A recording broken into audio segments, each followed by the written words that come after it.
தினமும் ஒரே மாதிரி டிஃபன் செஞ்சு போர் அடிச்சிருச்சா? அப்போ இந்த ரெசிபியை கண்டிப்பாக ட்ரை பண்ணி பாருங்கள். இட்லி தோசைக்கு பதிலாக ஃபில்லிங்காகவும் அதே சமயம் டிஃப்ரெண்ட்டாகவும் இருக்க மாதிரி செட்டிநாடு வெள்ளை பணியாரம் அண்ட் மிளகாய் சட்னி எப்படி செய்கிறதுன்னு பார்க்கலாமா? வெல்கம் டு சன்விகா சமையலறை. வீடியோக்குள்ளே போகிறதுக்கு முன்னாடி நம்ம சேனலை ஃபஸ்ட் டைம் பார்க்குறீங்கன்னா சப்ஸ்கிரைப் பண்ணிக்கோங்க. கூடவே இருக்க பெல் ஐக்கானை கிளிக் பண்ணிவிட்டு ஆல் ஆப்ஷனை செலக்ட் பண்ணிக்கோங்க. ரெசிபி எப்படி செய்கிறதுன்னு பார்த்துடலாம். ஒரு மிக்சிங் பவுலில் ஒரு டம்ளர் இல்லைன்னா உலக்கு வச்சுட்டு அதில் தலையை தட்டுற அளவுக்கு பச்சரிசி எடுத்துக்கலாம். இதில் 2 டேபிள் ஸ்பூன் அளவுக்கு உளுந்து இந்த மாதிரி கோபுரமாக வரா மாதிரி எடுத்துக்கலாம்.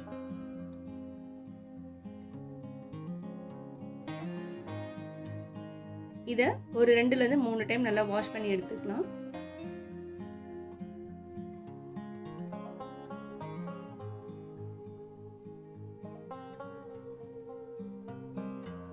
வாஷ் பண்ணிவிட்டு அரிசி பருப்பு மூழ்கிற அளவுக்கு கொஞ்சமாக தண்ணி ஊற்றிட்டு 1 மணி நேரம் ஊற வச்சுக்கலாம். இப்போ அரிசி ஊறிட்டுருக்க இந்த கேப்பில் ஒரு மிக்சி ஜாரில் 4-5 பல் பூண்டு, ஒரு சின்ன துண்டு புளி, 7-8 வரமிளகாய், ஒரு பெரிய வெங்காயம் நீல வாக்கில் நறுக்குனது, 2 மீடியம் சைஸ் தக்காளி, காரத்தை பேலன்ஸ் பண்ணுறதுக்காக 1 டேபிள் ஸ்பூன் வெல்லம், சட்னிக்கு தேவையான அளவு உப்பு எல்லாத்தையும் சேர்த்து நல்லா நைஸாக அரைச்சி எடுத்துக்கலாம். இப்போ ஒரு பேனில் 2 டேபிள் ஸ்பூன் நல்லெண்ணெய் சேர்த்துக்கலாம். எண்ணெய் சூடானதும் 1/4 டீஸ்பூன் கடுகு, 1/4 டீஸ்பூன் உளுந்து, கொஞ்சமாக கருவேப்பிலை சேர்த்துக்கலாம். இப்போ அரைச்ச சட்னி பேஸ்ட்டையும் உள்ளே சேர்த்துக்கலாம்.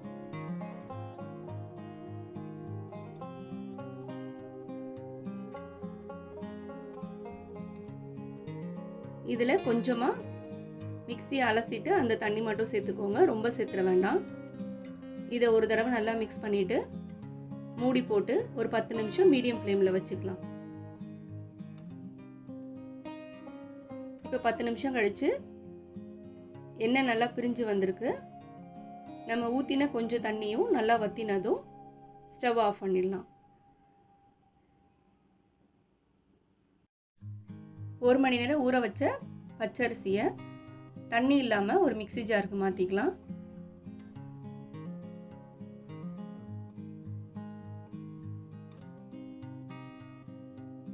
இது கூட அரைக்கிறதுக்காக 2லேருந்து 3 டேபிள் ஸ்பூன் அளவுக்கு பால் சேர்த்துக்கலாம்.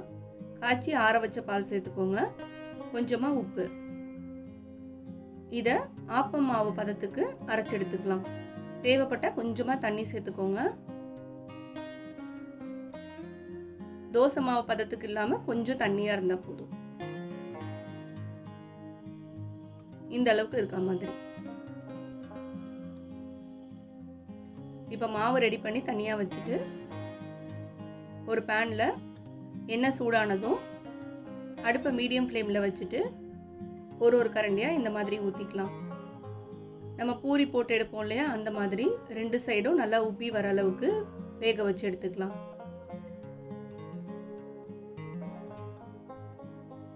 பணியாரம் வெள்ளையாக இருக்கும் போதே வெளியே எடுத்துடுங்க.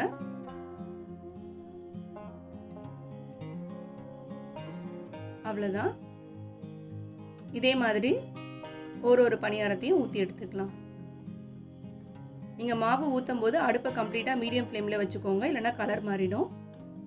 அவ்வளோதான், சூப்பரான வெள்ளை பணியாரம் ரெடி.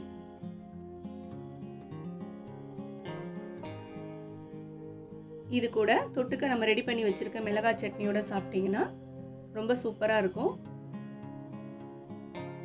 இட்லி தோசை மாதிரியே ரொம்ப ஃபில்லிங்காகவும் இருக்கும், அதே சமயம் டிஃப்ரெண்ட்டான டேஸ்ட்லேயும் இருக்கும். கண்டிப்பாக ட்ரை பண்ணி பாருங்கள்.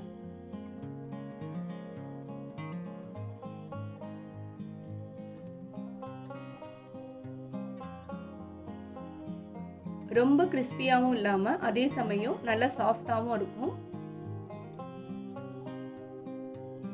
இங்கே பாருங்க எந்த அளவுக்கு நல்லா ஒயிட்டாக உள்ள சாஃப்டாக வெந்திருக்குன்னு. நீங்களும் இந்த ஈஸியான ட்ரெடிஷ்னல் ரெசிபியை ட்ரை பண்ணி பாருங்கள். இது போல் இன்ட்ரெஸ்டிங் அண்ட் ஈஸியான ட்ரெடிஷ்னல் ரெசிபீஸ்லாம் பார்க்குறதுக்கு நம்ம சேனலை மறக்காமல் சப்ஸ்கிரைப் பண்ணிக்கோங்க. வீடியோ பிடிச்சிருந்தா லைக் பண்ண மறக்காதீங்க. கண்டிப்பாக ஷேர் பண்ணுங்கள். அடுத்து ஒரு இன்ட்ரெஸ்டிங் அண்ட் ஈஸியான ரெசிபீஸோடு மீட் பண்ணலாம்.